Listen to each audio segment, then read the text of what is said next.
Hello friends, good evening. कैसे आप सभी जल्दी से बताएंगे, ठीक है। और सेशन को शेयर कर देंगे ताकि और भी बच्चे जुड़ जाएं, ठीक है।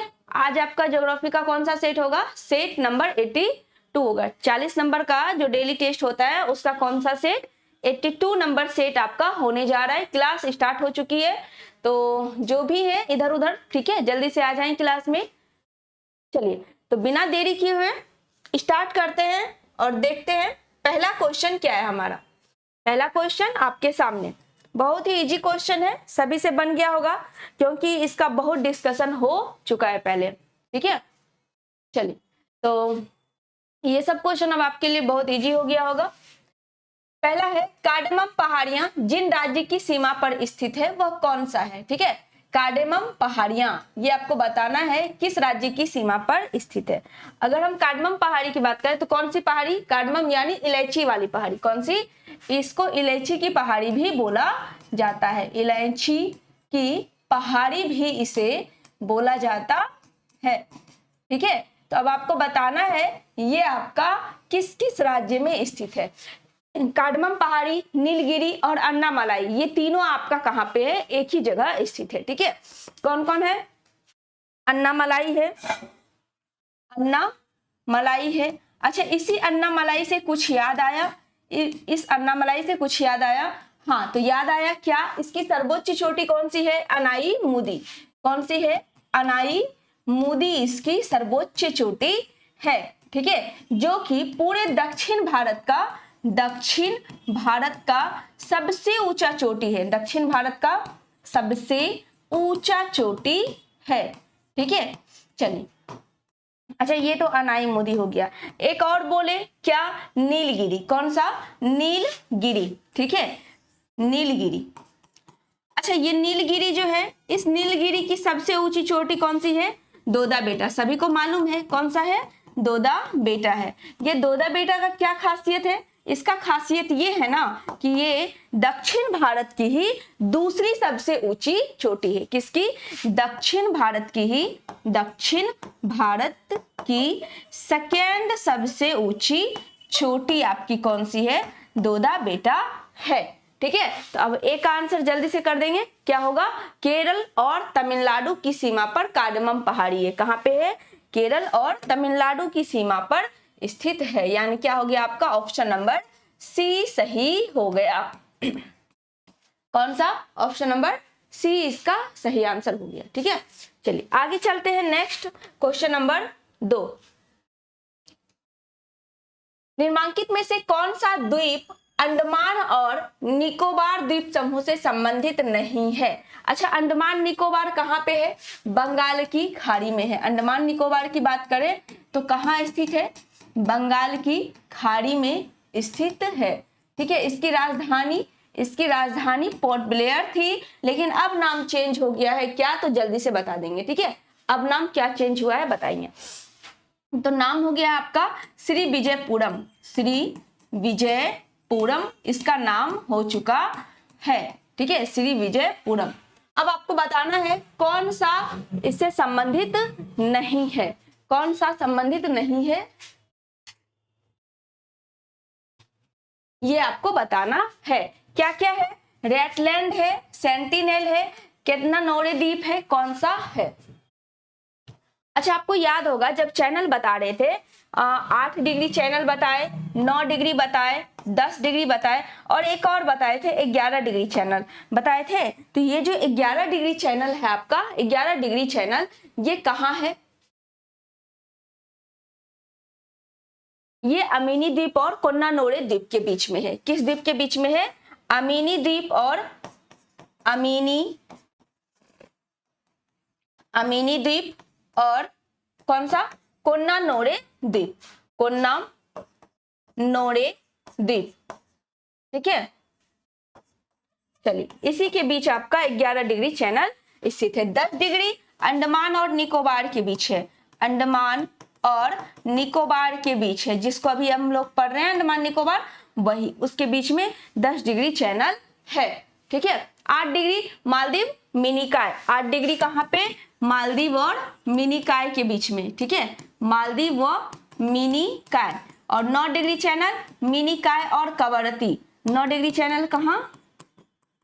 मिनिकॉय द्वीप और कवरत्ती द्वीप, मिनिकॉय और कवरत्ती द्वीप के बीच आपका 9 डिग्री है। इसका आंसर क्या हो जाएगा? कोन्नानोरे द्वीप इसका सही आंसर हो जाएगा। क्या होगा? कोन्नानोरे द्वीप आपका सही आंसर हो जाएगा, ऑप्शन नंबर सी। ठीक है, नेक्स्ट क्वेश्चन नंबर 3, भारत का सुदूर पश्चिमी का बिंदु कौन सा है, ये आपको बताना है। पश्चिम का बिंदु कौन सा है, ये आपको बताना है।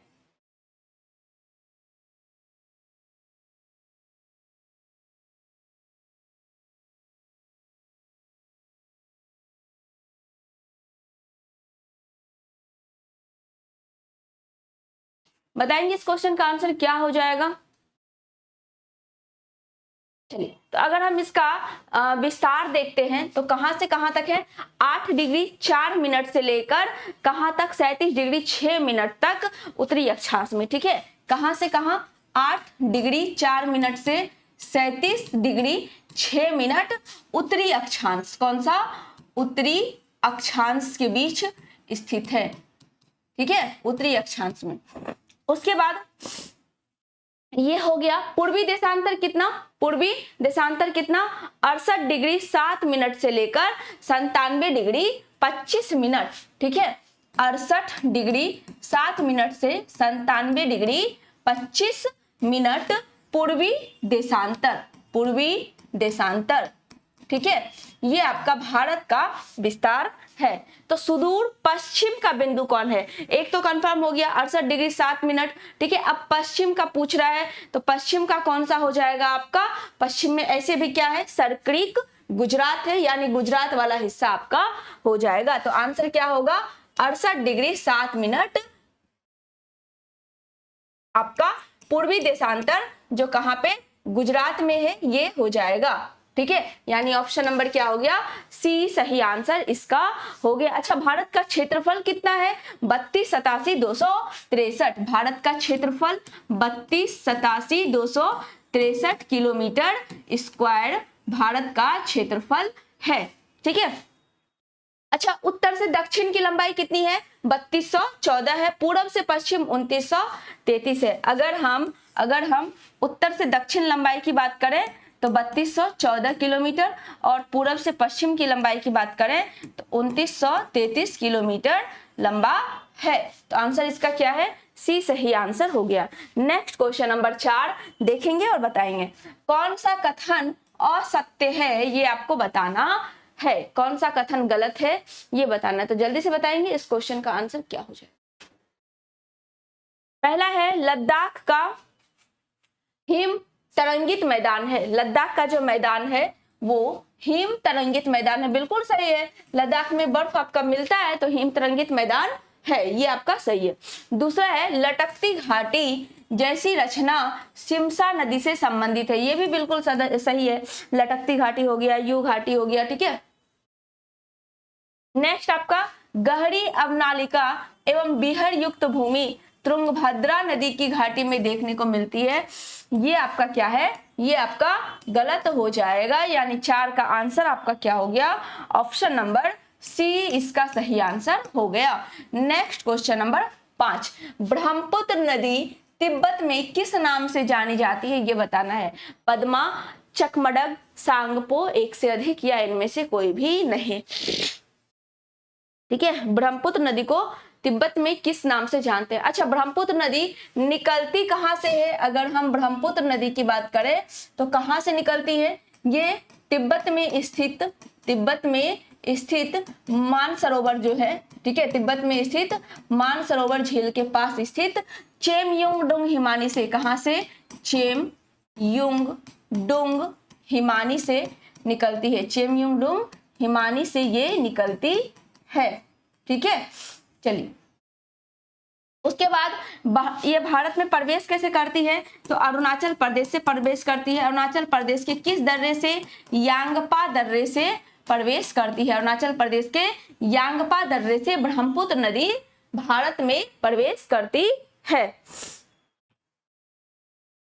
चलिए, उसके बाद जैसे अरुणाचल प्रदेश में प्रवेश की तो अरुणाचल प्रदेश में इसको किस नाम से जाना जाएगा? अरुणाचल प्रदेश में इसे किस नाम से जाना जाएगा ये बताना है, तिब्बत में किस नाम से जाना जाएगा ये बताना है, असम में किस नाम से जाना जाएगा, ठीक है। उसके बाद ये किस में जाती है, उसके बाद ये जाती है कहाँ पे, उसके बाद जाती है ये बांग्लादेश में, ठीक है। चलिए, तो अरुणाचल प्रदेश में इसको क्या बोलते हैं, दिहांग के नाम से जाना जाता है, ठीक है। असम में प्रवेश करेगी तो ब्रह्मपुत्र के नाम से जानेंगे, किस नाम से जानेंगे, असम में ब्रह्मपुत्र के नाम से इसको जानेंगे, ठीक है। और जब बांग्लादेश में जाएगी और तीस्ता नदी इससे मिलती है तो ये किस नाम से जानी जाती है, जमुना नाम से जानी जाती है। बांग्लादेश में किस नाम से, बांग्लादेश में जमुना के नाम से जानी जाती है। और बांग्लादेश में गंगा को किस नाम से जानते हैं, गंगा जो है हमारी ये पद्मा के नाम से जानी जाती है, ठीक है। चलिए, तो आंसर आपका क्या हो गया, ब्रह्मपुत्र को तिब्बत में किस नाम से जानते हैं, सांगपो के नाम से जानते हैं, किस नाम से, सांगपो। तो ऑप्शन नंबर सी सही हो गया। नेक्स्ट क्वेश्चन नंबर 6, चित्रकूट जलप्रपात कहाँ स्थित है ये बताना है, ठीक है। चित्रकूट जलप्रपात कहाँ स्थित है ये बताना है। चित्रकूट जलप्रपात जो आपका है इसको भारत का नियाग्रा जलप्रपात भी कहा जाता है। भारत का कौन सा जलप्रपात, नियाग्रा जलप्रपात भी कहा जाता है। ये आपको बताना है कहाँ पे। अच्छा, सबसे ऊंचा जलप्रपात कौन सा, कुचिकल जलप्रपात, कौन सी नदी पर, वराही नदी पर। सबसे ऊंचा जलप्रपात,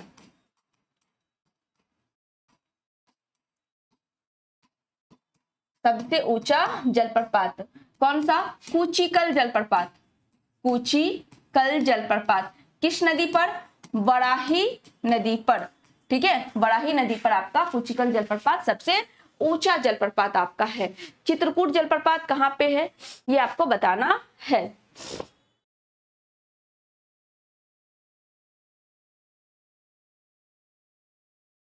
आंसर आया, हाँ, ये तो सबको पता है कि चित्रकूट जलप्रपात इंद्रावती नदी पर है, कहाँ पे, छत्तीसगढ़ में, ठीक है। कहाँ, इंद्रावती नदी, इंद्रावती नदी कहाँ, छत्तीसगढ़ में, छत्तीसगढ़ में, ठीक है, छत्तीसगढ़ में है।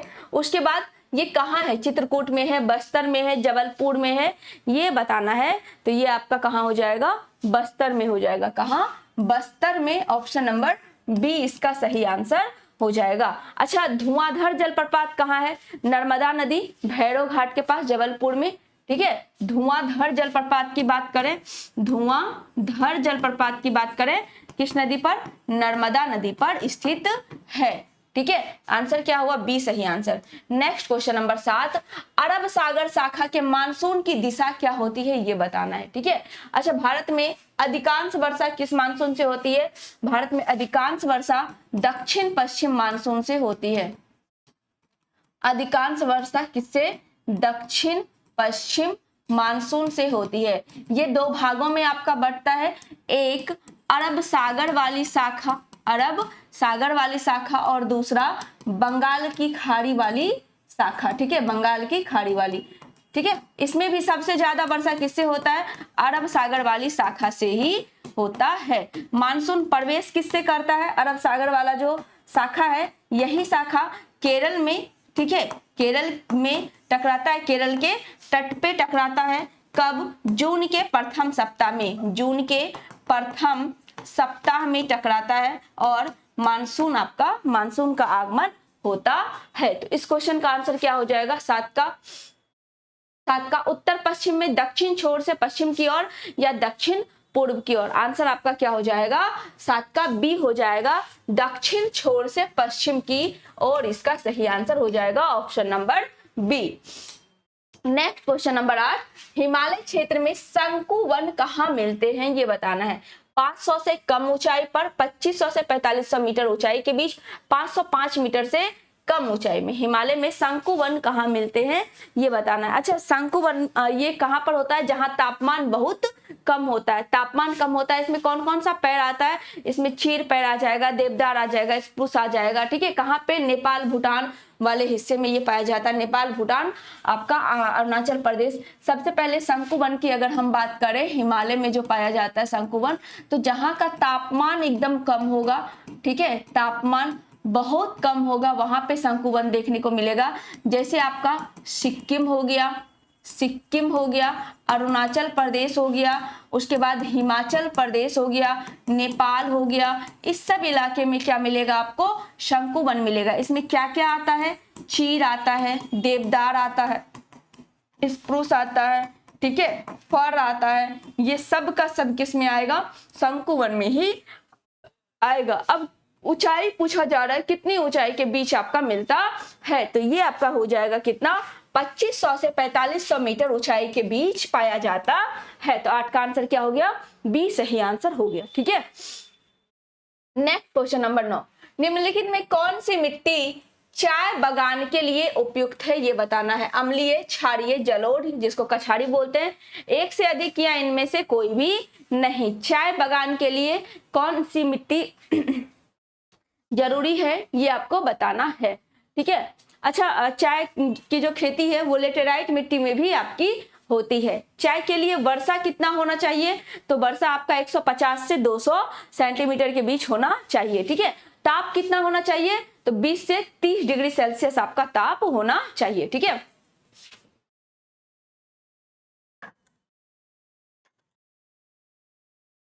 कितना कितना? 20 से 30 डिग्री सेल्सियस ताप होना चाहिए। चाय की बात कर ले, चाय, ठीक है, सुबह सुबह पीने में बहुत मजा आता है। इंडिया की 90% आबादी चाय पीती है। ठीक है, चाय के बिना होता ही नहीं है 90% का, 10% तो एक्सेप्शनल होते ही है। ठीक है, जिनमें किसी को कॉफी पसंद होगा, किसी को कुछ पसंद होगा, लेकिन मैक्सिमम को चाय पसंद हो। कैसा भी चाय हो, बस चाय चाहिए। सर दर्द हो रहा है, चाय चाहिए। काम का प्रेशर ज्यादा है, चाय चाहिए। कुछ भी हो, मूड खराब है, एक कप चाय हो जाए। ठीक है, फिर से एनर्जेटिक होना है, चाय हो जाए। हाँ, चाय बहुतों को पसंद है। चलिए, और ज्यादा आबादी तो अपने दिन की शुरुआत भी किससे करते? चाय से करते। सुबह उठे, चाय चाहिए, बिना चाय का नहीं, शुरुआत नहीं हो सकता। वो चाय नहीं पीते हैं तो पता नहीं क्या उनको लगता है, उनका दिमाग ही काम नहीं कर रहा है, सर दर्द कर रहा है। ठीक है, मतलब लगता है शुरुआत दिन का होता ही नहीं है जब तक वो चाय पी नहीं लेते हैं। हाँ, एक बार चाय मिल जाए, दिन फ्रेश, एकदम मूड फ्रेश है, अब पूरा दिन का सही से गुजारा होगा। ठीक है, वरना जब तक ना मिले, किसी चीज में मन ही नहीं लग रहा है, दिल ही नहीं लग रहा है, कुछ करने का जी ही नहीं चाह रहा है। ठीक है, ऐसा कंडीशन हो जाता है, इतना खराब लत होता है ये। हाँ, तो चलिए, ये चाय किस मिट्टी में? बहुत बात कर ली चाय के ऊपर। चाय में पहला स्थान किसका है? असम का। उसके बाद किस मिट्टी में? लेटेराइट मिट्टी में। लेटेराइट मिट्टी में आपको देखने को मिलेगा। इसके लिए कितना तापमान? 20 से 30 डिग्री सेल्सियस तापमान की जरूरत होती है। वर्षा कितना? 150 से 200 सेंटीमीटर तक आपका वर्षा का जरूरत पड़ता है। ठीक है, तो ये किस मिट्टी में होता है? तो इसकी मिट्टी की जो प्रकृति है वो कैसी होती है? अम्लीय होती है। इसकी मिट्टी की प्रकृति कैसी होती है? अम्लीय होती है। यानी आपका क्या हो गया? ऑप्शन नंबर ए सही आंसर हो गया। ऑप्शन नंबर ए बिल्कुल सही आंसर हो गया। ठीक है, अच्छा, चाय जो है वो किससे प्राप्त किया जाता है? बीज से, पत्ती से, किससे? तो पत्ती से। कॉफी किससे प्राप्त किया जाता है? अगर हम चाय की बात करें तो चाय किससे? पत्ती को सुखाकर चाय बनाया जाता है। लेकिन अगर हम कॉफी की बात करें तो कॉफी किससे प्राप्त होता है? बीज से कॉफी आपका प्राप्त होता है। कॉफी में क्या पाया जाता है? कॉफी में कैफीन पाया जाता है। ठीक है, चाय में क्या पाया जाता है? टैनिन पाया जाता है। चाय में टैनिन पाया जाता है। ठीक है, चलिए, इसका क्या आंसर? एक। नेक्स्ट 10 नंबर, टिहरी पनबिजली परियोजना जो है, टिहरी पनबिजली कॉम्प्लेक्स जो है किस नदी पर स्थित है ये बताना है। अलकनंदा, भागीरथी, धौलीगंगा, एक से अधिक या इनमें से कोई भी नहीं। ठीक है, ये आपको बताना है। अच्छा, नाथपा झाकड़ी परियोजना कहाँ पे है? नाथपा झाकड़ी परियोजना सतलज नदी पर, हिमाचल प्रदेश में। नाथपा झाकड़ी सतलज नदी हिमाचल प्रदेश में आपका स्थित है। उसके बाद जायकवाड़ी परियोजना गोदावरी नदी पर है, महाराष्ट्र में। हिडकल परियोजना आपका कहाँ पे है? हिडकल परियोजना आपका कर्नाटक में घाटप्रभा नदी पर स्थित है। ठीक है, जायकवाड़ी परियोजना, जायकवाड़ी परियोजना, ठीक है, जायकवाड़ी परियोजना कौन सी नदी? गोदावरी नदी। गोदावरी नदी कहाँ पे है? महाराष्ट्र में है। कहाँ? महाराष्ट्र में है। ठीक है, चलिए, हिडकल परियोजना हिडकल परियोजना। कौन सी नदी? घाट प्रभा नदी। घाट प्रभा नदी कहाँ? कर्नाटक में। कहाँ पे? कर्नाटक में है। ठीक है, उसके बाद और कौन सा बताए थे आपको? नाथपा झाखड़ी परियोजना। कौन सा?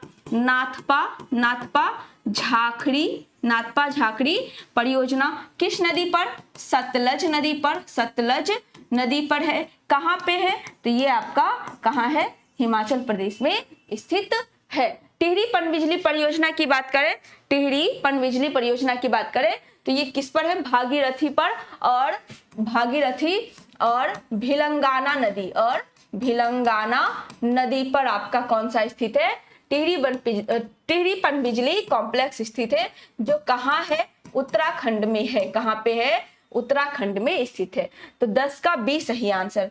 नेक्स्ट क्वेश्चन नंबर 11, देश के पहले आपदा प्रबंधन प्रशिक्षण संस्था की स्थापना कहाँ की गई ये बताना है। हैदराबाद, बेंगलुरु, लातूर। ठीक है, आपदा प्रबंधन प्रशिक्षण संस्था की स्थापना कहाँ की गई है ये बताना है। तो ये किया गया है आपका कहाँ पे? लातूर में। कहाँ? लातूर में। ऑप्शन नंबर सी इसका सही है। क्या है? आपदा प्रबंधन प्रशिक्षण संस्था कहाँ? लातूर में। लातूर कहाँ है? महाराष्ट्र में। Next question number 12, hydrogen vision 2025 किससे संबंधित है ये बताना है। हाइड्रोजन विजन 2025 किससे संबंधित है ये आपको बताना है। क्या क्या है? पेट्रोलियम उत्पादन के भंडार से, यूरो 1 तथा यूरो 2 वाहन से, ग्रीन हाउस प्रभाव से, एक से अधिक या इनमें से कोई भी नहीं। तो हाइड्रोजन विजन 2025 जो है ये आपका किससे संबंधित है? पेट्रोलियम उत्पादन के भंडारण से। किससे?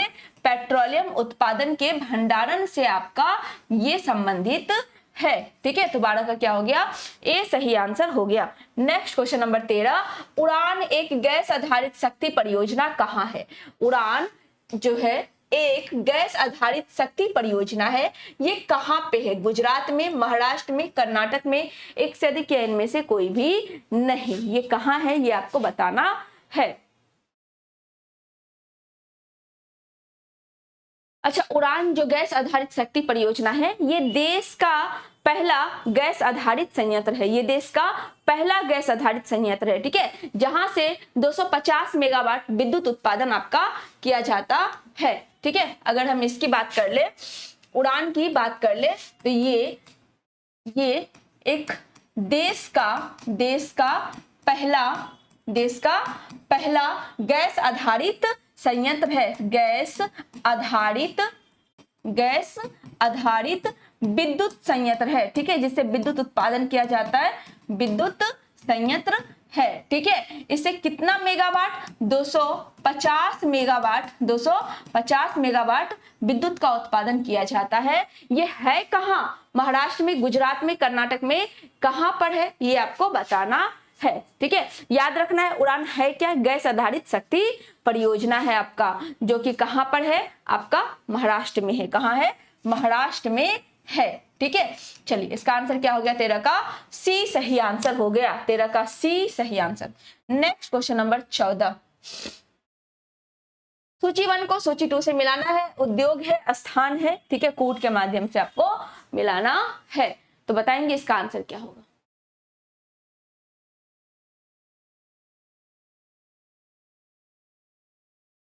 क्वेश्चन नंबर 14 का आंसर क्या हो जाएगा? सूची 1 को सूची 2 से मिलाना है और बताना है। चलिए देखते हैं। कागज कहां पे? कागज टीटागढ़। कागज कहां? टीटागढ़। चलिए, सीमेंट कहां? लखेड़ी। सीमेंट कहां? लखेड़ी। लौह और इस्पात उद्योग भिलाई, तो फेमस है लौह और इस्पात उद्योग भिलाई। खनिज तेल शोधनशाला अंबाला। खनिज तेल शोधनशाला अंबाला। ए का 3, बी का 4, सी का 2, डी का 1। ऑप्शन नंबर कौन सा हुआ?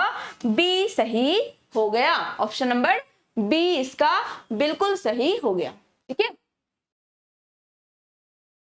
चलिए आगे चलते हैं। नेक्स्ट क्वेश्चन नंबर 15, स्वर्णिम चतुर्भुज का पूर्वी क्षेत्र गलियारा निम्नलिखित में से किस केंद्र नाभिक को जोड़ता है ये बताना है। ठीक है, अच्छा, स्वर्णिम चतुर्भुज योजना जो है, अगर हम इसकी बात करें स्वर्णिम चतुर्भुज, वो तो पूर्व पश्चिम उत्तर दक्षिण गलियारा है, ठीक है। ये स्वर्णिम चतुर्भुज की अगर हम बात करें तो इसमें 4 महानगर को जोड़ने का काम किया गया है। कौन कौन?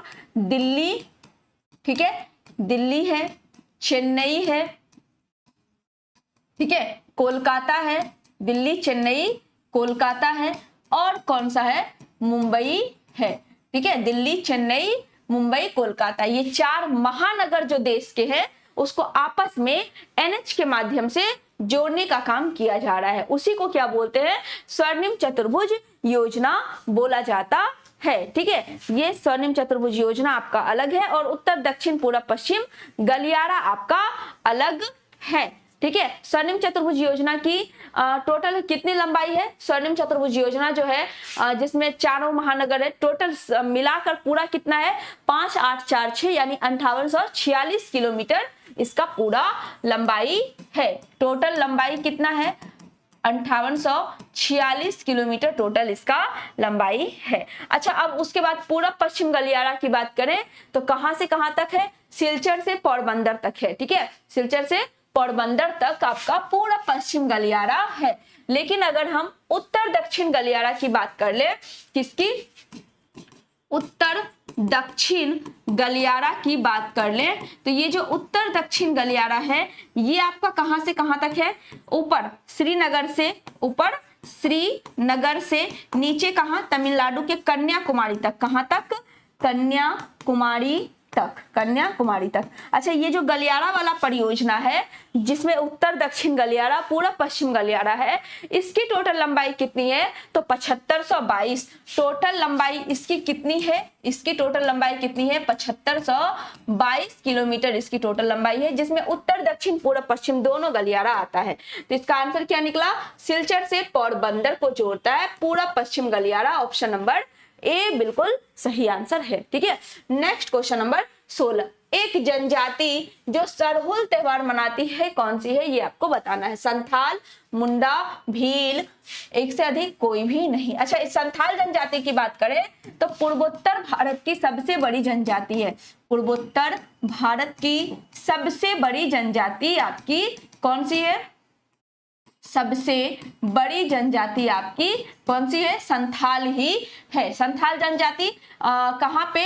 झारखंड में, बिहार में, उड़ीसा में, इस सब जगह पे आपकी संथाल पाई जाती है। मुंडा भी कहाँ? मुंडा भी झारखंड में ही मिलता है, ठीक है। अगर भील की बात करें तो मध्य प्रदेश में, कुछ महाराष्ट्र में, ठीक है, और आपका राजस्थान के कुछ हिस्सों में पाया जाता है। संथाल आपका पूर्वोत्तर भारत में पाया जाता है, ठीक है। अच्छा, सरहुल त्योहार पूछा है, एक बताए थे आपको कौन सा त्योहार? मिथन त्योहार। मिथन त्योहार कौन सी जनजाति मनाती है? नागा जनजाति। अगर हम मिथन त्योहार की बात करें तो मिथन त्योहार कौन सी जनजाति मनाती है? नागा जनजाति मनाती है। कौन सी? नागा जनजाति मनाती है। दीपावली को शोक त्योहार के रूप में कौन मनाती है? थारू जनजाति।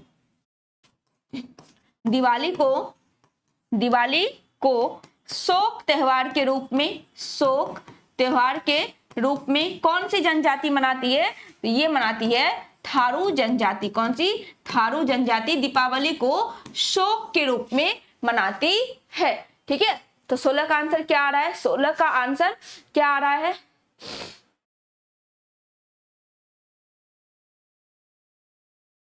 हाँ, मुंडा, ठीक है, बिल्कुल सही है। मुंडा जनजाति सरहुल त्योहार मनाती है। कौन सी जनजाति मनाती है? मुंडा मनाती है। तो आंसर क्या हो गया आपका? ऑप्शन नंबर बी सही आंसर इसका हो गया, ठीक है, बी। अच्छा, एक है बिल्मा नृत्य। बिल्मा नृत्य कौन सी जनजाति करती है? बेगा जनजाति। बिल्मा नृत्य कौन सी जनजाति? ये भी लिख ही लेंगे। बिल्मा नृत्य कौन सी जनजाति करती है?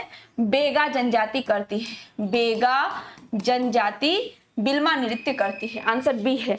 नेक्स्ट क्वेश्चन नंबर 17, पाड़ी तंत्र में खाद्य श्रृंखला के संदर्भ में निम्नलिखित में से किस प्रकार का जीव अपघटक कहलाता है? किस प्रकार का जीव क्या कहलाता है? अपघटक जीव कहलाता है, ये बताना है।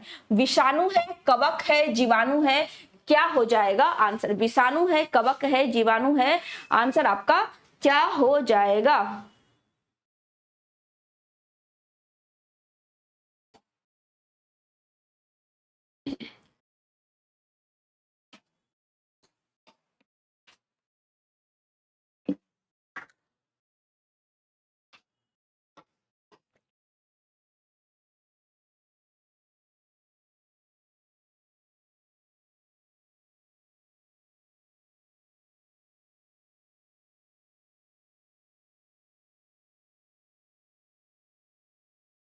चलिए, अगर हम कवक की बात करें तो सबसे ज्यादा खाद्य श्रृंखला में संख्या किसका होता है? कवक का ही होता है। ठीक है, सबसे ज्यादा खाद्य श्रृंखला में कवक की बात करें तो सबसे ज्यादा खाद्य श्रृंखला में संख्या किसका होता है? खाद्य श्रृंखला में संख्या किसका होता है? तो ये होता है किसका? कवक का। अगर हम जीवाणु की बात करें तो कार्बनिक पदार्थ को अपघटित कौन करता है? कार्बनिक पदार्थ को अपघटित कौन करता है? अपघटित कौन करता है? तो ये करता है आपका जीवाणु। ठीक है, तो आपका आंसर क्या हो जाएगा? आंसर हो जाएगा कवक और जीवाणु, यानी 2 और 3 सही आंसर आपका हो जाएगा ऑप्शन नंबर बी। ठीक है, next question number 18, greenhouse gas के कारण तापमान में होने वाली वृद्धि से पर्यावरण पे क्या प्रभाव पड़ता है, ये आपको बताना है। ठीक है, ग्रीन हाउस गैस कौन कौन सा है? ग्रीन हाउस गैस कौन कौन सा है? जल्दी से बता देंगे ग्रीन हाउस गैस कौन कौन सा हो जाएगा। ठीक है, चलिए देखते हैं क्या क्या है। तापमान में वृद्धि से क्या प्रभाव पड़ता है? विश्वव्यापी उष्णता में बढ़ोतरी। विश्वव्यापी उष्णता में बढ़ोतरी, बिल्कुल सही बात है। ठीक है, विश्वव्यापी उष्णता में वृद्धि। समुद्र के जलस्तर में कमी नहीं होता है, जलस्तर ज्यादा हो जाता है। ठीक है, अधिकता इसमें पाया जाने लगता है, अधिक हो जाता है। ध्रुवीय हिम टोपियों को तेजी से पिघलना, ध्रुवीय हिम टोपी तेजी से पिघलने लगता है, गर्मी बढ़ेगा। ठीक है, अगर ग्रीन हाउस प्रभाव आपका क्या होगा? तापमान में अगर वृद्धि होगी तो गर्मी बढ़ेगा। ठीक है, जिससे विश्वव्यापी उष्णता आएगी, हिम पेटी आपका तेजी से पिघलने लगेगा। उसके बाद फसल चक्र में बढ़ोतरी नहीं, इसमें कमी आ जाएगी। ठीक है, इसमें कमी आ जाएगी। तो आंसर क्या आया आपका? ऑप्शन नंबर 1 और 3 आपका सही है, यानी क्या हो गया? बी आपका सही आंसर 18 का हो गया। 18 का बी सही आंसर हो गया। ठीक है, और क्या क्या होगा? खाद्य जाल का सुरक्षा हो जाएगा। ठीक है, चलिए महासागर अम्लीकरण, खाद्य जाल का सुरक्षा, ये सब आपका हो जाएगा। तो ऑप्शन नंबर बी सही आंसर हो गया। नेक्स्ट क्वेश्चन नंबर 19, निम्नलिखित कथन पर विचार कीजिए। जैव विविधता हॉटस्पॉट क्षेत्र में जातीय समृद्धि अधिक किंतु स्थानिकता कम होती है। ठीक है, जातीय समृद्धि अधिक और स्थानिकता कम होती है। दूसरा है, विश्व में कुल 25 जैव विविधता हॉटस्पॉट हैं। ठीक है, हॉटस्पॉट त्वरित आवासीय क्षति के क्षेत्र होते हैं। कौन सा कथन सही नहीं है, ये आपको बताना है। 1, 2, 3 कौन सा कथन सही नहीं है, ये बताना है। तो बताएंगे जल्दी से, इसका आंसर क्या हो जाएगा?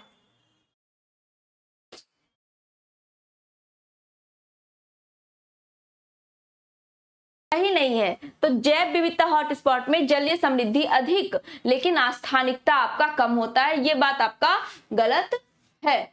ठीक है, स्थानिकता कम नहीं होती है, तो ये आपका क्या हो गया? गलत हो गया। उसके बाद विश्व में कुल 25 है, 25 नहीं है, कितना है? 36 जैव विविधता हॉटस्पॉट है। हॉटस्पॉट त्वरित आवासीय क्षेत्र के क्षति के क्षेत्र होते हैं, ये आपका बिल्कुल सही है। तो गलत कौन कौन हुआ? 1 और 2 आपका गलत हो गया, यानी ऑप्शन नंबर बी बिल्कुल सही आंसर इसका हो गया। नेक्स्ट क्वेश्चन नंबर 20, जनसंख्या वृद्धि के संदर्भ में निम्नलिखित कथनों पर विचार कीजिए और कौन सा कथन सत्य है, ये आपको बताना है। तो जल्दी से बताएंगे इस क्वेश्चन का आंसर क्या होगा। जनसंख्या वृद्धि की बात की गई है, उसके बारे में 2 कथन आपको दिया गया है, बताना है कौन सा कथन सत्य है। ठीक है,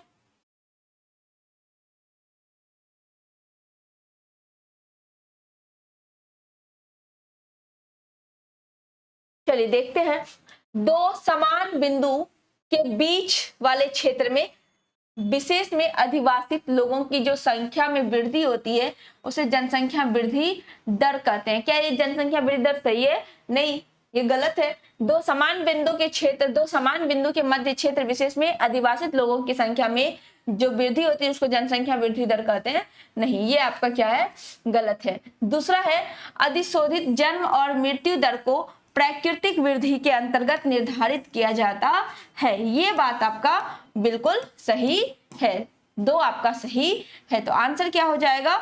2 आपका सही आंसर हो जाएगा। ठीक है। अच्छा, जनसंख्या सबसे ज्यादा कहाँ पे है? अगर सबसे ज्यादा की बात करें तो सबसे ज्यादा जनसंख्या कहाँ पे?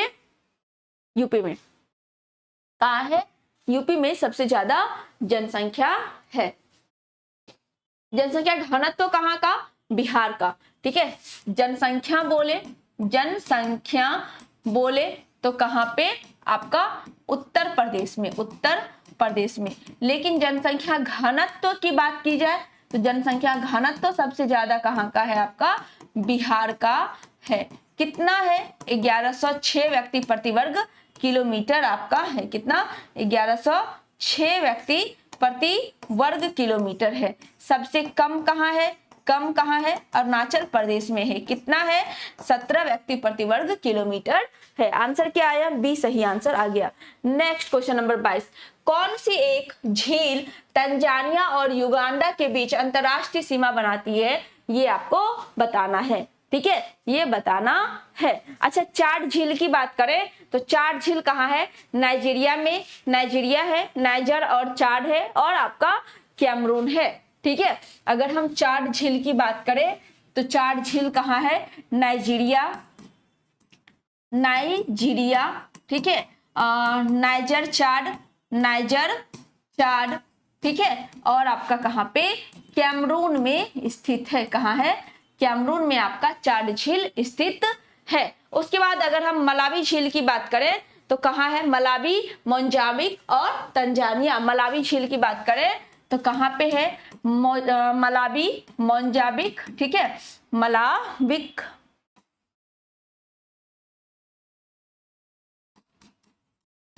मलावी, मोजाम्बिक और आपका कौन सा?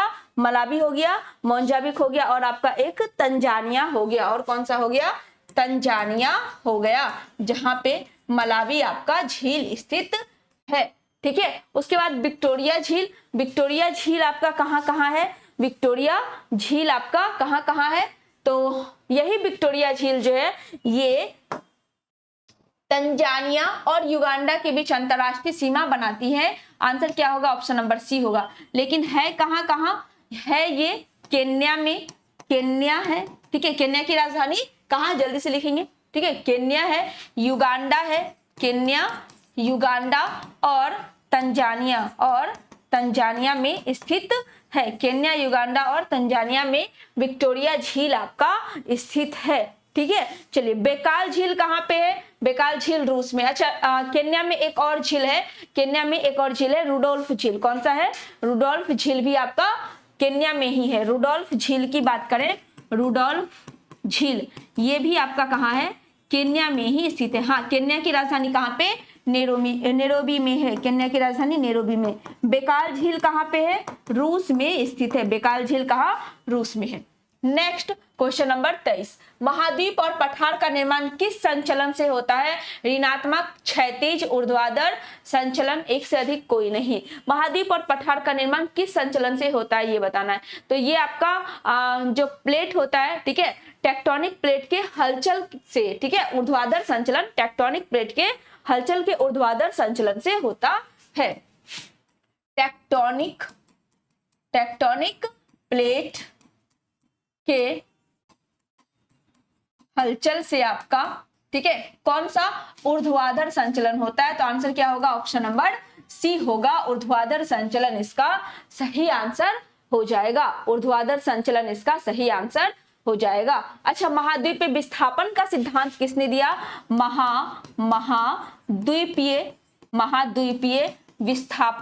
महाद्वीपीय विस्थापन का सिद्धांत किसके द्वारा दिया गया?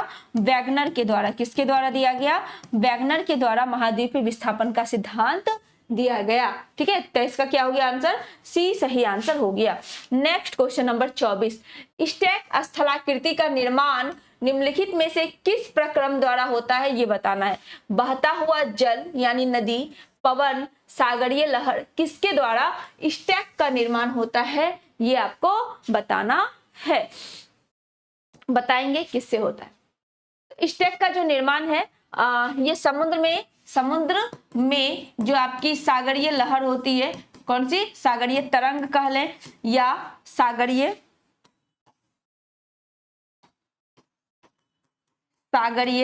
तरंग कहें या फिर लहर कहें। ठीक है, सागरीय तरंग या लहर कहें, इसके अपरदन से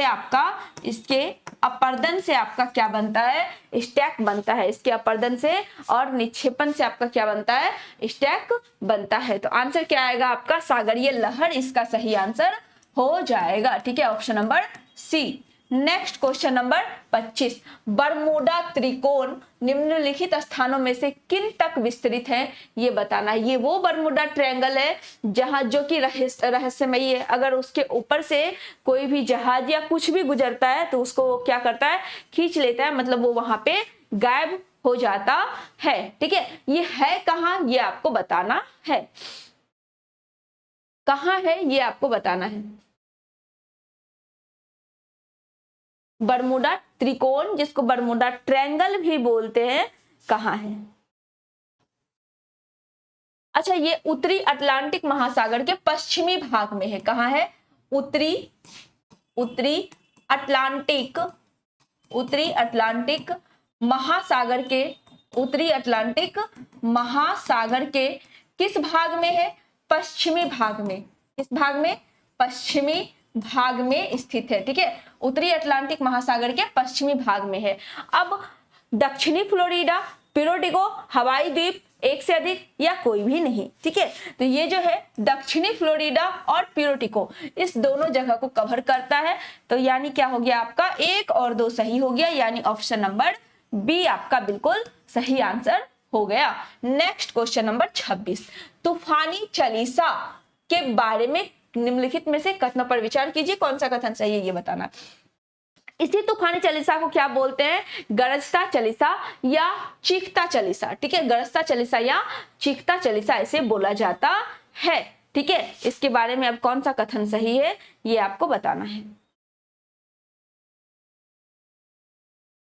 अच्छा, ये सब है क्या, तूफानी चालीसा, उसके बाद आपका भयंकर पचासा, ठीक है, चिकता साठा, ये सब क्या है, ये सब आपका एक पछुआ पवन है, पछुआ पवन का नाम है। ठीक है, पछुआ पवन का नाम है जो कि आपका 40 डिग्री पर, 50 डिग्री पे, 60 डिग्री पे आपका चलता है। ये वो है, उच्च वायुदाब की पेटी से निम्न वायुदाब की पेटी की ओर चलता है। जैसे ये आपका हो गया यहाँ पे कौन सा, इससे अगर थोड़ा सा ऊपर जाएंगे तो 5 डिग्री उत्तर और 5 डिग्री आपका क्या होगा, दक्षिणी हो जाएगा। ये यहाँ तो 0 हो गया, यहाँ पे 5 डिग्री नॉर्थ हो गया और ये 5 डिग्री क्या हो गया, साउथ आपका हो गया।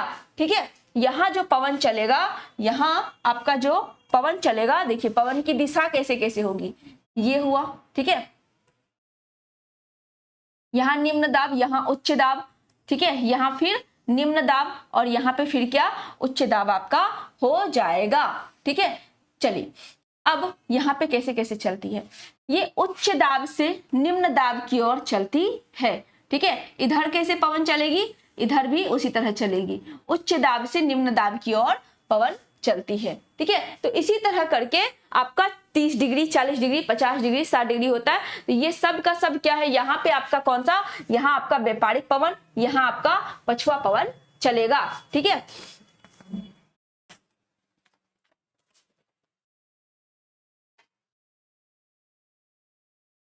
चलिए, हाँ तो इसका आंसर देंगे।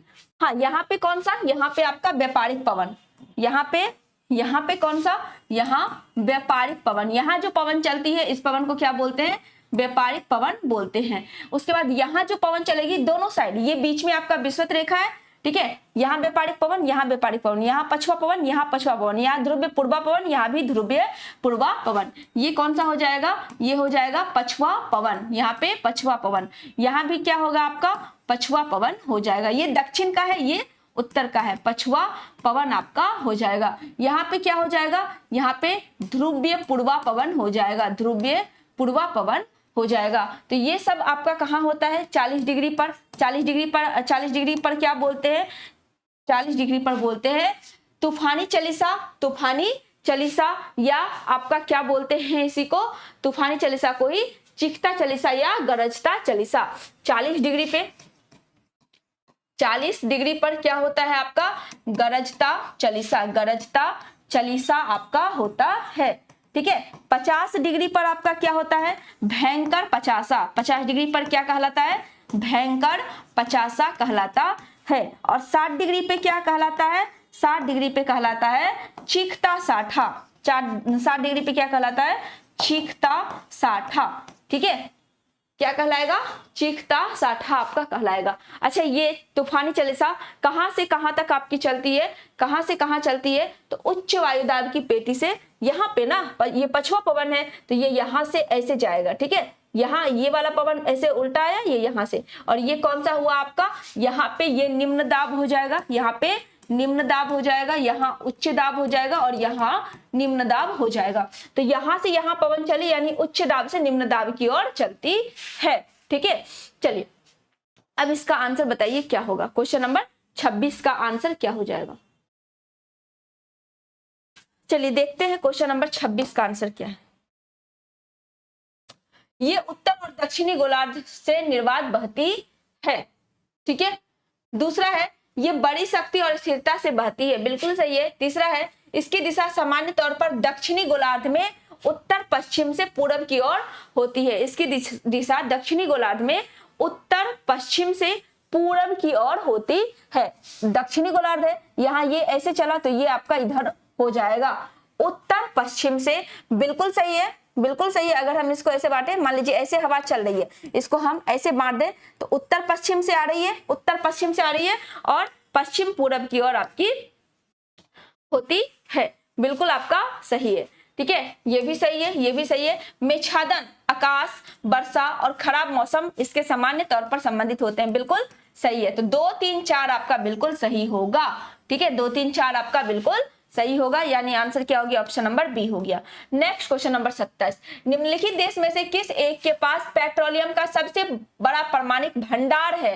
भंडार पूछा है, आपको भंडार बताना है। अगर उत्पादन की बात कर दे, उत्पादन में पहला स्थान किसका है, अमेरिका का है, किसका है अमेरिका का है। अच्छा, भारत में कहाँ कहाँ होता है, भारत में आपका कहाँ, असम में, असम में पेट्रोलियम पदार्थ का उत्पादन होता है, असम के डिगबोई में भी होता है। ठीक है, उसके बाद आपका कहाँ, असम हो गया, मुंबई हो गया, मुंबई में आपका कौन सा, मुंबई में आपका कौन सा, बम्बई हाई, मुंबई में बम्बई हाई। ठीक है, उसके बाद कौन सा, गुजरात, गुजरात में कौन सा, अंकलेश्वर और खंभात की खाड़ी, खंभात की खाड़ी। ठीक है, और कौन सा, अंकलेश्वर, अंकलेश्वर।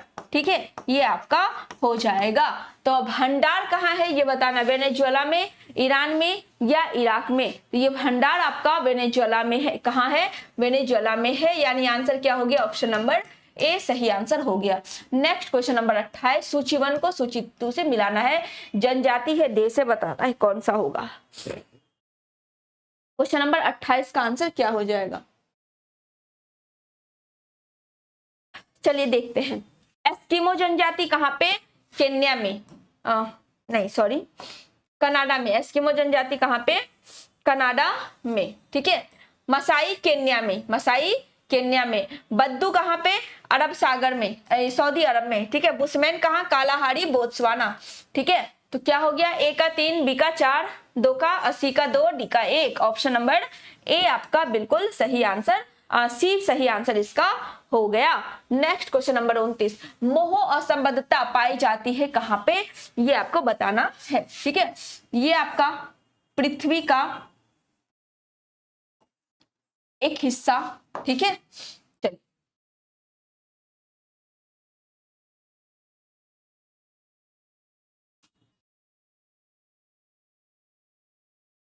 3 हिस्सा में इसको बांटेंगे और ये सबसे ऊपरी हिस्सा। चलिए अब इसका नाम देना है। इस लाइन को क्या बोलते हैं, इसको क्या बोलते हैं? इस दोनों को जो बांटेगा कौन सा लाइन, इस दोनों को जो बांटेगा कौन सा लाइन? मोह असंबद्धता पाई जाती है कहां पे, ये आपको बताना है।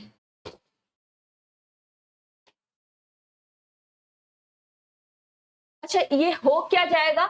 ये हो जाएगा आपका क्या? क्रस्ट। ये क्या हो जाएगा आपका? क्रस्ट हो जाएगा। ठीक है, ये क्या हो जाएगा? मेंटल हो जाएगा। ये क्या हो जाएगा? कोर हो जाएगा। ठीक है, उसके बाद इस दोनों लाइन का नाम क्या है? इसका नाम है मोह और इसका नाम क्या है? गुटेनबर्ग। इसका नाम क्या है? मोह असंबद्धता। ठीक है, इसका नाम क्या है? गुटेनबर्ग असंबद्धता। ठीक है, गुटेनबर्ग असंबद्धता। यानी मोह जो है, ये जो आपका मोह आपको दिख रहा है ना, ये प्यारा सा मोह, ये किसको बांटेगा? क्रस्ट और मेंटल को बांटेगा। ठीक है, क्रस्ट और मेंटल के बीच के लाइन को क्या बोलेंगे? मोह बोलेंगे। और मेंटल और कोर को कौन बांटेगा? गुटेनबर्ग बांटेगा। कौन? गुटेनबर्ग। यानी इस लाइन का नाम क्या होगा? इस लाइन का नाम होगा आपका गुटेनबर्ग। ठीक है, इसका नाम हो जाएगा गुटेनबर्ग। फिर ये भी आपका 2 हिस्सों में बटेगा। ये भी आपका कितने हिस्से में बट जाएगा? 2 हिस्सों में बट जाएगा। किस कलर का यूज करें? चलिए, क्रस्ट आपका 2 हिस्सों में बटेगा। इस लाइन का भी नाम है, इसका भी नाम है। ठीक है, मेंटल भी 2 हिस्सों में बटेगा, इसका भी नाम है। कोर भी 2 हिस्सों में बटेगा, इसका भी आपका नाम है। तो इस लाइन का नाम क्या है? इसका नाम क्या है? और इसका नाम क्या है? इस लाइन का नाम क्या है? इसका नाम है आपका क्या? कोनोरोड। कोनोरोड। इसका नाम क्या है? इसका नाम है रेपेटी और इसका नाम क्या है? लेहमान। ठीक है, इसका नाम कोनोरोड। कोनोरोड। ठीक है, इसका नाम रेपेटी। रेपेटी और इसका नाम लेहमान। कौन सा? लेहमान। यहां से क्लियर है? अब क्या पूछ रहा है? मोह असंबद्धता पाई जाती है। अब तो आराम से आंसर निकल जाएगा। ठीक है, अब आराम से आंसर निकल जाएगा। तो कहां? मोह, क्रस्ट यानी भूप्रपटी और आपका मेंटल, ऊपरी मेंटल। ठीक है, तो आंसर क्या आ गया?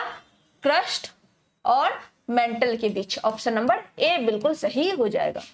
Next question number 30। कौन सी वायुमंडलीय परत है जिसमें ऊंचाई के साथ तापमान में वृद्धि अंकित की जाती है? टोपोस्फेयर, मेसोस्फेयर, स्ट्रेटोस्फेयर। अच्छा, टोपोस्फेयर को क्या बोलते हैं? क्षोभ मंडल। मेसोस्फेयर को क्या बोलते हैं? मध्य मंडल। और स्ट्रेटोस्फेयर को क्या बोलते हैं? समताप मंडल। ये आपका क्या है? क्षोभ मंडल। ठीक है, क्षोभ मंडल। ठीक है, मेसो मध्य मंडल, मध्य मंडल। स्ट्रेटो समताप मंडल, समताप मंडल। ठीक है, समताप मंडल। अब आपको बताना है, टोपोस्फेयर में आपको पता है मौसमी घटना होती है। टोपोस्फेयर में मौसमी घटना होती है। इसको संवहन मंडल के नाम से भी जाना जाता है। ठीक है, संवहन मंडल के नाम से भी जाना जाता है। और प्रत्येक 165 डिग्री ऊंचाई जाने पर 1 डिग्री सेल्सियस तापमान में कमी होती है। 165 डिग्री ऊपर जाने पर 1 डिग्री सेल्सियस ताप में क्या होगी? कमी हो जाएगी। किस में? क्षोभ मंडल में। ये क्षोभ मंडल का है। लेकिन यहां पूछ रहा है ऊंचाई के साथ तापमान में वृद्धि कहां होती है? तो ये तापमान में वृद्धि स्ट्रेटोस्फेयर में होता है। कहां होता है? स्ट्रेटोस्फेयर में, यानी समताप मंडल में होता है। और कमी कहां होगा? टोपोस्फेयर में। कमी कहां? टोपोस्फेयर में हो जाएगा। तो आंसर क्या आया? Option number C. Next question number 31। क्षेत्रफल की दृष्टि से बिहार के सर्वाधिक बड़े जिले का समूह कौन सा है? ये आपको बताना है। ठीक है, क्वेश्चन नंबर 31 का आंसर बताना है। क्षेत्रफल की दृष्टि से बिहार के सर्वाधिक बड़े जिले का समूह कौन सा हो जाएगा? क्वेश्चन नंबर 31 का आंसर। सर्वाधिक बड़ा जिला का समूह आपका पश्चिम चंपारण, गया, पूर्वी चंपारण और आपका कौन सा? रोहतास हो जाएगा। तो आंसर क्या हो गया? 31 का सी सही आंसर हो गया। इसमें तो और कुछ करना है नहीं। Next question number 32। भारत के निम्नलिखित में से किस राज्य की सीमा बिहार के अधिकतम जिले से लगती है? अब ये बताना है, बताइए। अच्छा, अगर हम बिहार की बात करें तो बिहार की अगर हम सीमा की बात कर लें तो ये किससे किससे, उत्तर में किससे लग जाएगा, नेपाल से। यानी एक देश जिससे सीमा लगती है वो कौन सा है, एकमात्र देश आपका नेपाल है। उसके बाद पश्चिम में किससे, पश्चिम में यूपी से, ठीक है। दक्षिण में किससे, दक्षिण में झारखंड से। ये झारखंड कब अलग हुआ, जल्दी से बताइए, झारखंड से, ठीक है। और पूरब में किससे, पश्चिम बंगाल से, किससे, पश्चिम बंगाल से, ठीक है। चलिए मैप देखते हैं। हाँ,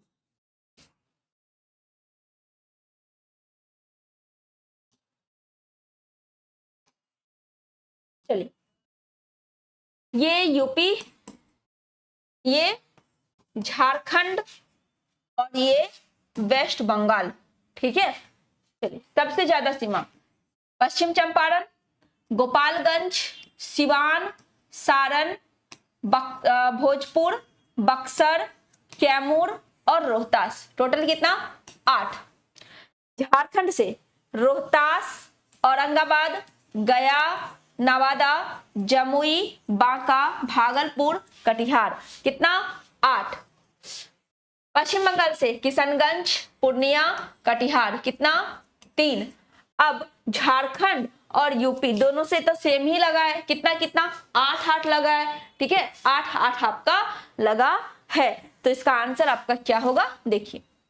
पश्चिम बंगाल झारखंड कितना लगा, पश्चिम बंगाल से 3, झारखंड से 8, यूपी से 8, तो आंसर क्या होगा, बी और सी होगा। यानी उपयुक्त में से एक से अधिक इसका सही आंसर होगा ऑप्शन नंबर डी। क्लियर है, 32 का आंसर क्या हो गया, ऑप्शन नंबर डी आपका सही आंसर हो गया।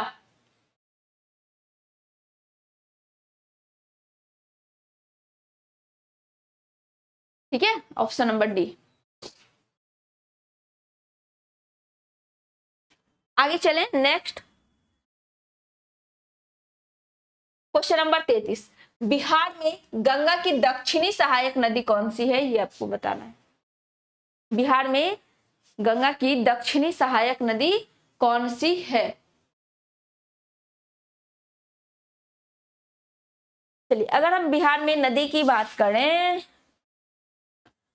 तो ये है हमारा गंगा नदी, जो कि बीचों बीच आपका क्या होता है, बिहार के बीच से गुजरता है और बिहार को 2 भागों में भौगोलिक रूप से बांटता है, ठीक है। कितने जिले से, 12 जिले से गुजरता है, कितने जिले से, 12 जिले से गुजरता है। और बिहार के हिस्से को कितने भाग में, 2 भाग में बांटता है, एक आपका उत्तरी और दूसरा आपका दक्षिणी, ठीक है।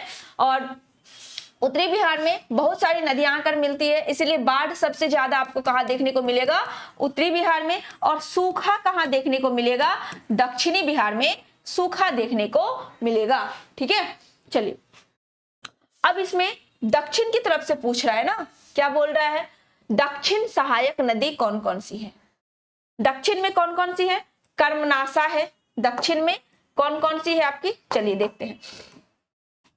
कर्मनाशा है, सोन है, पुनपुन है, फल्गु है, च्यूल है, अजय है ना। कौन कौन, कर्मनाशा, सोन, पुनपुन, फल्गु, क्यूल और अजय।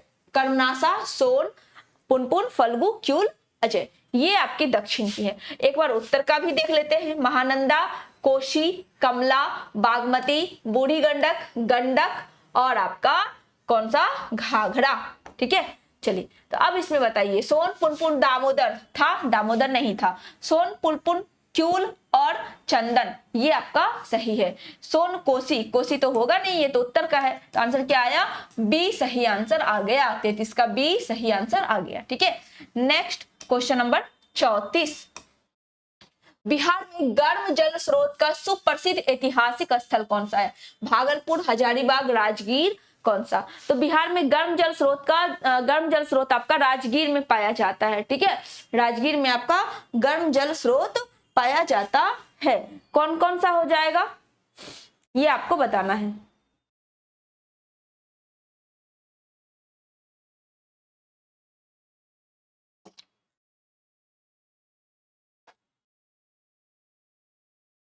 चलिए, राजगीर में आपका कौन कौन सा हो जाएगा, राजगीर में मखदूम कुंड, मखदूम कुंड, ठीक है, सप्त कुंड, सप्त कुंड, नानक कुंड, नानक कुंड, ठीक है। मुंगेर में भी पाया जाता है, जैसे सीता कुंड, रामेश्वर कुंड, लक्ष्मण कुंड, ऋषि कुंड, ठीक है। ये सब आपका कहाँ पे, ये सब आपका मुंगेर में पाया जाता है, ठीक है। सप्तधारा कुंड, मखदूम कुंड, नानक कुंड और कौन सा आपका सूर्य कुंड, ये सब गर्म जल का स्रोत है जो राजगीर में पाया जाता है। और कौन सा है, सूर्य कुंड आपका है, ये कहाँ पे, राजगीर में। लेकिन वही आपका सीता कुंड रहेगा, सीता कुंड रहे, ठीक है, लक्ष्मण कुंड रहे, सीता कुंड, लक्ष्मण कुंड, रामेश्वरम कुंड, ठीक है, रामेश्वरम कुंड, रामेश्वर कुंड, ठीक है, ऋषि कुंड, ऋषि कुंड, ये सब आपका कहाँ पे,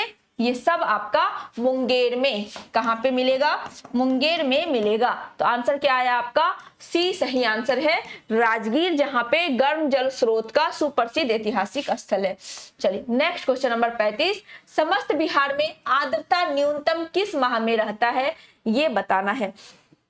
अच्छा, अगर बिहार की जलवायु आपसे पूछ ली जाए तो बिहार की जलवायु कैसी है, उपोष्ण कटिबंधीय जलवायु है। बिहार की जलवायु अगर पूछी जाए तो उपोष्ण कटिबंधीय जलवायु है, ठीक है, उपोष्ण कटिबंधीय जलवायु बिहार में देखने को मिलेगी। अच्छा, कॉपेन ने जो वर्गीकरण किया है उसके अनुसार उसने अपने किस हिस्से में रखा है, कॉपेन के अनुसार हमारा जो बिहार है किस में आता है, CWG और AW में आता है। कॉपेन के अनुसार, कॉपेन के वर्गीकरण के अनुसार हमारा बिहार मुख्यतः किसमें, इसके CWG में आता है और किसमें, AW में आपका आता है, ठीक है। बिहार में मानसून प्रवेश कब करता है, मानसून प्रवेश कब करता है, मध्य जून में करता है, 12 से 15 जून के बीच करता है, ठीक है। सबसे ज्यादा वर्षा कहाँ होती है, किशनगंज में होती है। भारत का चेरापूंजी किसे कहते हैं, किशनगंज को कहते हैं। तो 35 का आंसर आपका क्या हो गया, अप्रैल माह में आर्द्रता पाई जाती है, आंसर आपका अप्रैल हो जाएगा, option number A. Next question number 36, Bihar में पहला हरित बजट कब पेश किया गया, ये आपको बताना है। पहला हरित बजट कब पेश किया गया ये बताना है, 19, 20, 20, 21, 21, 22। तो पहला हरित बजट आपका 20-21 में पेश किया गया, ऑप्शन नंबर बी सही आंसर इसका हो जाएगा। नेक्स्ट क्वेश्चन नंबर 37, कहाँ विक्रमशिला गंगा डॉल्फिन अभ्यारण्य है ये बताना है, ठीक है। इस क्वेश्चन को भी डिस्कशन का जरूरत है, क्या इसका भी है, क्योंकि डेली तो होता है नागानक्टी जमुई में, ठीक है, कांवड़ बेगूसराय में, कुशेश्वर दरभंगा में, रजौली नवादा में, पंत नालंदा में, ठीक है, बखीरा आपका कहाँ पे, सलीम अली जुब्बा साहनी आपका कहाँ पे, वैशाली में। सलीम अली जुब्बा साहनी कहाँ पे, वैशाली में आपका है, ठीक है। भीमबाग मुंगेर और भागलपुर में है। विक्रमशिला गंगा डॉल्फिन आपका ये कहाँ पे है, ये आपका भागलपुर में है। कहाँ है, भागलपुर में। गौतम बुद्ध कहाँ पे है, गौतम बुद्ध गया में है। गौतम बुद्ध कहाँ है, गया में आपका है। इसका आंसर क्या हो जाएगा, भागलपुर हो जाएगा। क्या लिखना पड़ेगा, क्या लिखना पड़ेगा, चलिए 1-2 लिख देते हैं, जैसे गौतम बुद्ध लिख देते हैं, ठीक है। गौतम बुद्ध, एक आपका उदयपुर है पश्चिम चंपारण में, उदयपुर, उदयपुर कहाँ पे, पश्चिम चंपारण में, ठीक है। गौतम बुद्ध, गौतम बुद्ध कहाँ पे, गया में। पंत कहाँ पे, नालंदा में। पंत कहाँ पे, नालंदा में। इसका आंसर क्या हो गया, बाकी तो और बता ही दिए, बी इसका सही answer. Next question number 38, Bihar में कृषि का स्वरूप क्या है, व्यवसायिक, जीवनदायिनी, निर्यातोन्मुखी, एक से अधिक, या इनमें से कोई भी नहीं। तो बिहार का जो श्रमिक है, ठीक है, कृषि श्रमिक है, और कृषि क्षेत्र से लगे हुए जितने भी लोग हैं, टोटल परसेंटेज कितना है, 74% आपका है। कितना, 74% आबादी जो है या तो कृषि में लगी हुई है या कृषि से जो संबंधित काम है, ठीक है, कृषि से संबंधित काम में आपकी कितनी परसेंट आबादी लगी हुई है, 74% आबादी लगी हुई है। और बिहार की कृषि कैसी है, जीवनदायी कृषि है। कैसी कृषि है, जीवनदायी कृषि है, ठीक है। आंसर क्या हो जाएगा, ऑप्शन नंबर बी सही आंसर हो जाएगा, जीवनदायी कृषि। नेक्स्ट क्वेश्चन नंबर 39, बिहार में कहाँ खाद्य प्रसंस्करण और वनस्पति बनाने का कारखाना स्थित है, ये आपको बताना है कहाँ पर स्थित है।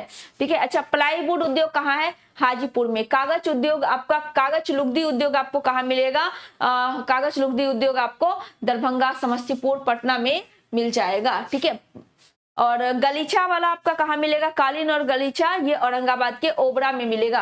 अच्छा प्लाईवुड, प्लाईवुड लिख ही लेंगे, प्लाईवुड। ठीक है, प्लाईवुड उद्योग कहाँ पे, हाजीपुर में। कहाँ, हाजीपुर में। ठीक है, चलिए उसके बाद गलीचा और कालीन, गलीचा और कालीन कहाँ पे, औरंगाबाद में। ठीक है, ये बहुत ही फेमस है, औरंगाबाद का ओबरा, औरंगाबाद का कौन सा जगह, ओबरा जगह। ठीक है, जो इसके लिए बहुत ही फेमस है, गलीचा और कालीन के लिए आपका फेमस है। कागज और लुगदी के लिए, कागज और लुगदी की बात करें, कागज और लुगदी की बात करें तो ये कहाँ पे, दरभंगा में, पटना में, दरभंगा, पटना और समस्तीपुर, समस्तीपुर में आपका पाया जाता है। लेकिन खाद्य प्रसंस्करण और वनस्पति आपका कहाँ पे, ये बताना है, तो ये आपका कहाँ हो जाएगा, पटना और औरंगाबाद हो जाएगा। कहाँ, पटना और औरंगाबाद हो जाएगा, यानी ऑप्शन नंबर बी सही आंसर हो गया। नेक्स्ट और लास्ट क्वेश्चन, क्वेश्चन नंबर 40, 2011 की जनगणना के अनुसार बिहार में ग्रामीण लिंगानुपात कितना है, ये बताना है। अब बिहार का लिंगानुपात कितना है, 918, सबको पता है, अब तक याद हो गया होगा, बिहार का लिंगानुपात 918 है, 918 है। सबसे ज्यादा कहां पे है, गोपालगंज, सबसे ज्यादा गोपालगंज, कितना, 1021, सबसे ज्यादा गोपालगंज कितना, 1021 है, गोपालगंज, गोपालगंज सबसे ज्यादा लिंगानुपात है। और सबसे कम कहाँ है, मुंगेर में 876, सबसे कम कहाँ पे, मुंगेर में। बाकी बिहार का कितना हो गया, बिहार का लिंगानुपात आपका 918 हो गया। ठीक है, 918। बिहार में ग्रामीण लिंगानुपात कितना है, ये बताना है। बिहार में ग्रामीण लिंगानुपात आपका 921 है, कितना, 921 है। तो 40 का आंसर क्या हुआ, ऑप्शन नंबर ए सही आंसर हो गया। ये था हमारा आज का लास्ट क्वेश्चन। ठीक है, जो आपका ज्योग्राफी का डेली टेस्ट चलता है, आज सेट नंबर 82 था और सेट नंबर 82 का ये आपका आज का डिस्कशन, जिसका ये लास्ट क्वेश्चन, इसके साथ ही हमारा डिस्कशन आज का खत्म होता है। तो फिर मिलते हैं अगली क्लास में। ठीक है, अगले वीडियो के साथ, अगले डिस्कशन के साथ। ठीक है, टेस्ट दे के तब तक आप लोग रहिए, उसके बाद फिर डिस्कशन आपका 4 बजे होगा। चलिए, तब तक के लिए जय हिंद।